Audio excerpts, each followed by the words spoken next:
We have 15 minutes of football to play, and Iowa got a big touchdown towards the end of the third quarter, Ross Peterson.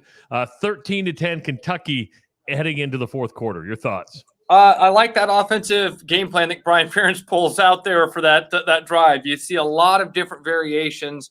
A few of those things that maybe as Hawkeye fans we've been looking for. Doesn't make it that we're not going to be complaining about this game plan throughout the day.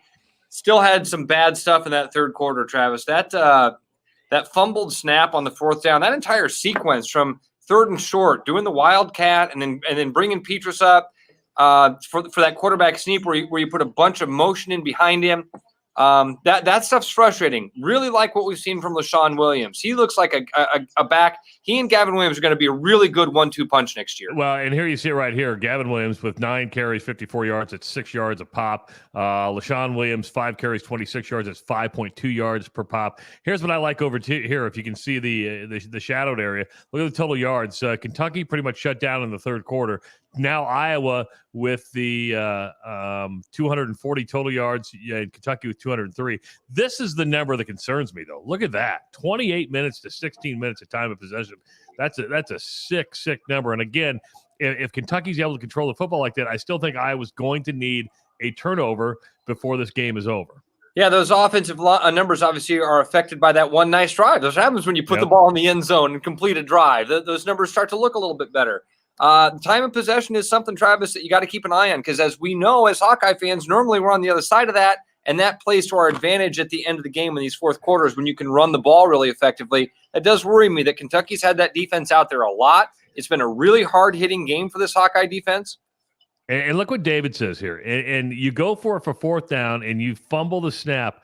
That 3 points that you choose not to go for right there could be costly at the end of this game. It's costly right now, no doubt about that, David. I mean, that's at the time, I'll be honest, at the time I'm thinking get that first down. I didn't mind that they were going for it on fourth down. I didn't like the sequence of plays that led up to it. The wildcat thing on third down, if you're going to go for it on fourth down, you've got to have a better play ready on third down there. So that's, I guess, my only problem with it. But David's right. If you kick that field goal, we are looking at a different football game right now. Totally. So it's 15 minutes. Kentucky has the football. Iowa's going to need to make a stop. Either create a turnover, make a stop, and keep pounding the rock with Gavin Williams and LaShawn Williams because those guys have shown that Tyler Goodson's not needed, right? I mean, he's missed.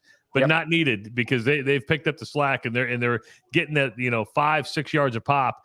And when you're able to establish the run like that, that's going to open some of that passing game as well. Fourth quarter coming up. Don't forget the Jethro's Barbecue Sound Off. Also, from what we think is going to be 5 to 8, might be 4 to 8 because this game's flying on by.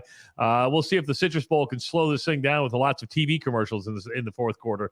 Who knows how that looks? But Ross and I will be back after the game right here live on Facebook with some final thoughts and set you up for tonight's Jethro's Barbecue Sound Off. We'll see you after the game.